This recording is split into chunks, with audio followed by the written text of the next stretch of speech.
নমস্কাৰ সবলৈ আৰম্ভ কৰিছে আছামিজ ট্ৰেন্ডিং আজি 14 আগষ্ট আৰু আজি ৰাতিপুৱাৰ কেইবাটাও গুৰুত্বপূৰ্ণ খবৰ আহি পৰিছে আৰু এনেধৰণৰ খবৰসমূহ নিতৌ চাবলৈ চেনেলটো ছাবস্ক্ৰাইব কৰি ভিডিঅ'টোত এটা লাইক কৰি দিব দিবলৈ ৰাতিপুৱাৰ প্ৰথমটো ব্ৰেকিং নিউজ নিৰ্বাচন আয়োগ আৰু বিজেপিৰ বিৰুদ্ধে ভোট চুৰি কৰাৰ অভিযোগ উত্থাপন কৰাৰ পিছতেই মহা বিপদত পৰিছে কংগ্ৰেছৰ যুৱৰাজ তথা বিৰোধী দলপতি ৰাহুল গান্ধী নিৰাপত্তাহীনতাত ভুগিছে ৰাহুল গান্ধী জীৱনলৈ আঁকিছে ভাবুকি ধমক দিছে হত্যাৰ ৰাহুল গান্ধী চৰম নিৰাপত্তাহীনতাত ভুগিছে ভাৰতৰ বিৰোধী দলপতি ৰাহুল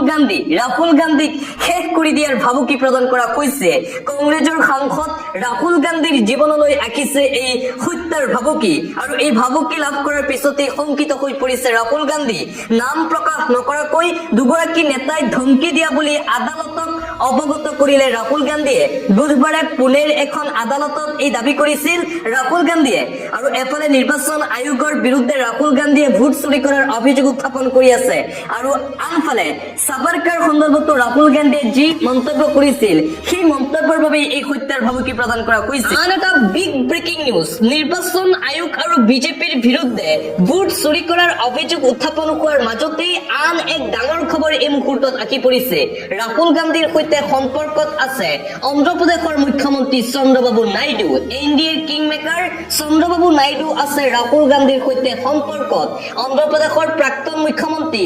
জগনমোহন ৰেড্ডিৰ এই দাবীৰ পিছতে এতিয়া ভাৰতৰ ৰাজনীতিত সৃষ্টি হৈছে তীব্ৰ আলোড়ন শীঘ্ৰেই এনডিএৰ সংগ ত্যাগ কৰিব নেকি চন্দ্ৰবাবু নাইডুৱে কিয়নো বিজেপি আৰু নিৰ্বাচন আয়োগৰ বিৰুদ্ধে ভোট চুৰিৰ অভিযোগ উত্থাপন হৈ আছে আৰু তাৰ মাজতে ৰাহুল গান্ধীৰ সৈতে চন্দ্ৰবাবু নাইডুৰ এই সম্পৰ্ক ফাদিল হৈছে আন এটা অতিকৈ গুৰুত্বপূৰ্ণ খবৰ দিল্লীত ৰাহুল গান্ধী লুৰিণজ্যোতি গগৈ আৰু গৌৰৱ গগৈ একত্ৰিতকৈ আলোচনা কৰিছিল লুৰিণ গৌৰৱ আৰু ৰাহুল গান্ধীৰ সেই ফটো সামাজিক মাধ্যমত ভাইৰেল হৈ পৰিছিল আৰু সেই ফটো ভাইৰেল হোৱাৰ পিছতে লুৰিণজ্যোতি গগৈৰ বিৰুদ্ধে সৰব হৈ পৰিছে ৰাজ্যৰ মুখ্যমন্ত্ৰী ডক্টৰ হিমন্ত বিশ্ব শৰ্মা বিদেশী বহিষ্কাৰ আন্দোলন কৰা আছুৰ প্ৰাক্তন নেতাই যেতিয়া 855 জন শ্বহীদৰ মৃত্যুক নস্বাত কৰি কংগ্ৰেছৰ শৰণাপন্ন হয় তেতিয়া কবলৈ আৰু একো নাথাকে আৰু ৰাইজেও স্পষ্টকৈ সকলো কথা বুজি উঠে এইদৰে লুৰিণজ্যোতি গগৈয়ে কংগ্ৰেছৰ যুৱৰাজ তথা বিৰোধী দলপতি ৰাহুল গান্ধীক সাক্ষাৎ কৰাৰ পিছতেই লুৰিণজ্যোতি গগৈৰ বিৰুদ্ধে সৰব হৈ পৰিছে ৰাজ্যৰ মুখ্যমন্ত্ৰী ডক্টৰ হিমন্ত বিশ্ব শৰ্মা আন এটা অতিকৈ গুৰুত্বপূৰ্ণ খবৰ এফালে মিয়া মুক্ত অসমৰ কথা কৈ আছে বিজেপিয়ে আৰু আনফালে মিয়া যুক্ত কৰা হৈছে বিজেপিত একেলগে যোগদান কৰিছে শ শ সংখ্যালঘু মিয়া ৰাইজে উচ্ছেদৰ ভয়ত লখিমপুৰত বিজেপিত যোগদান কৰিছে শ শ সংখ্যালঘু মিয়া মুছলমানে আৰু পুনৰবাৰ বিজেপিত দেখিবলৈ পোৱা গৈছে মিয়া মুছলমান লোকৰ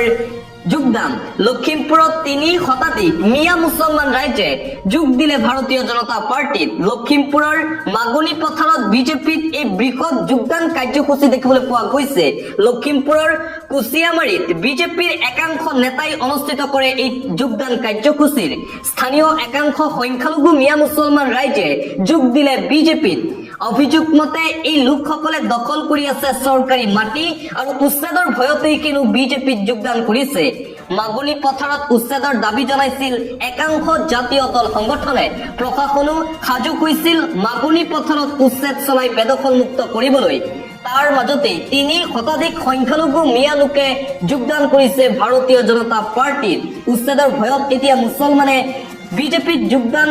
প্ৰক্ৰিয়া আৰম্ভ কৰিছে আৰু এফালে চলিছে মিয়া মুক্ত অসমৰ কথা বিজেপিৰ দ্বাৰা আৰু আনফালে মিয়া যুক্ত কৰা হৈছে বিজেপিত আৰু এই যোগদান কাৰ্যসূচীৰ পিছতেই বিজেপিৰ বিৰুদ্ধে সৰব হৈ পৰিছে জাতীয় দল সংগঠন